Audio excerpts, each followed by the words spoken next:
Ada bilangan dan operasi bilangan, aljabar, geometri, pengukuran, dan analisis data.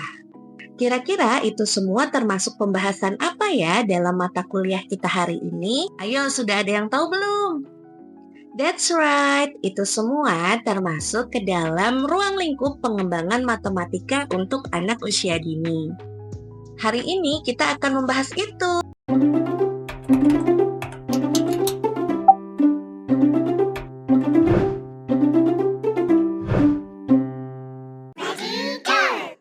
Assalamualaikum warahmatullahi wabarakatuh. Selamat pagi, siang, dan malam Sobat Smart. Bagaimana kabarnya hari ini? Semoga kalian selalu dalam keadaan sehat ya. Hari ini kita akan membahas tentang apa saja sih ruang lingkup dalam pengembangan matematika anak usia dini. Sebelum kita bahas lebih lanjut, yuk kita cek dulu CPMK-nya ya. Setelah pertemuan hari ini, mahasiswa diharapkan mampu memahami, menjelaskan, dan menganalisis lingkup pembelajaran matematika pada anak usia dini dalam berbagai perspektif secara sistematis dan integratif. Nah, sudah siap kan untuk belajar hari ini? Oke, sebelumnya Ibu mau tanya dulu nih, kira-kira apa sih yang terfikirkan oleh kalian jika Ibu bertanya tentang matematika? Tentang rumus, hitung-hitungan, susah Bu. Wah. Ternyata tidak sedikit loh yang masih berpemahaman bahwa matematika itu identik dengan sesuatu yang menyeramkan. Dan mungkin salah satu pelajaran yang sangat kita hindari sejak dulu. Padahal pengaplikasian matematika banyak sekali dalam kehidupan kita sehari-hari. Yuk kita cek dulu pengaplikasian apa saja ya dari matematika di kehidupan sehari-hari.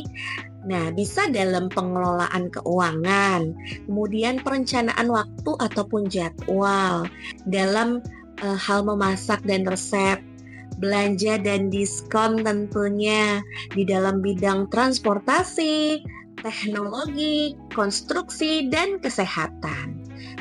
Nah, dengan menyadari bagaimana matematika itu terlibat dalam kehidupan kita sehari-hari, kita bisa melihat bahwa matematika bukan sekedar pelajaran yang abstrak, tapi alat praktis yang membantu kita untuk membuat keputusan yang lebih cerdas dan efektif.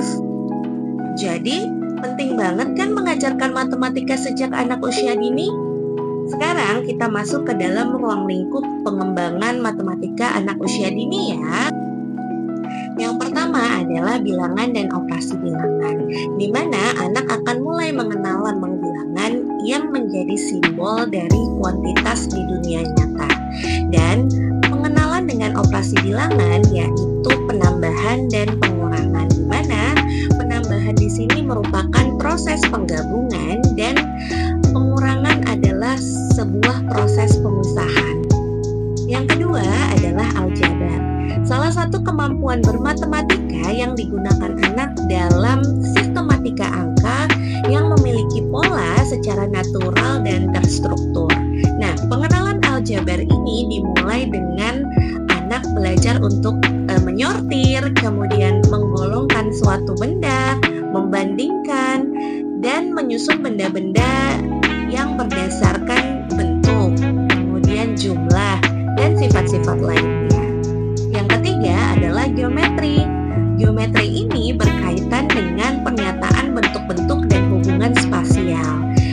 Di mana pengenalan geometri ini diawali dengan memperkenalkan konsep ruang. Jadi, anak harus paham betul konsep hubungan spasial, di mana anak belajar untuk memahami di mana kanan, kiri, atas, bawah, depan, dan belakang, serta di dalam maupun di luar. Jadi, anak harus paham betul dengan konsep hubungan spasial. Nah, kemudian anak akan diajarkan atau dikenalkan dengan konsep bidang. Jadi ada bidang datar, kemudian ada miring maupun tegak. Kemudian anak juga diajarkan konsep jarak dan kecepatan, misalnya cepat atau lambat, jauh dan dekat. Selanjutnya, untuk membangun konsep geometri pada anak usia dini dilakukan dengan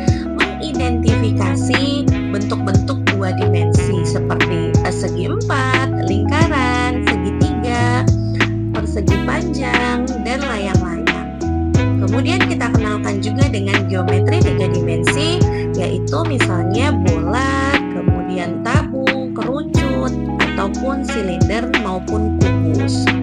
Yang keempat adalah pengukuran, di mana anak akan belajar untuk memahami atribut terukur dari suatu objek dan unit maupun sistem dan bagaimana proses pengukurannya. Pada tahap awal mengenalkan pengukuran pada anak, guru perlu mengenalkan konsep lebih panjang, kemudian lebih pendek, lebih ringan, lebih berat, lebih cepat maupun lebih lambat. Nah, tahap berikutnya anak diajak untuk menggunakan alat ukur tidak standar seperti langkah kaki, jengkal maupun hasta. Nah, pada tahap yang lebih tinggi, anak akan diajak untuk menggunakan alat ukur seperti jam dinding untuk mengukur waktu, kemudian penggaris untuk mengukur panjang atau meteran, kemudian termometer untuk mengukur suhu, timbangan untuk mengukur berat, dan gelas ukur untuk mengukur volume. Yang kelima adalah analisis data. Untuk mengenalkan analisis data pada anak usia dini, kita harus mengenalkan dulu konsep mengumpulkan, kemudian mengorganisasikan, dan interpretasi informasi secara sederhana dan menyenangkan. Anak-anak mulai belajar melalui pengalaman langsung dengan berbagai cara untuk mengumpulkan data, mengkategorikan, menghitung, dan membandingkan. Kemampuan yang mendukung anak untuk memahami konsep analisis data yaitu mengelompokkan dan pengukuran. Hal ini tentunya akan menjadi dasar untuk memahami konsep probabilitas dan analisis data.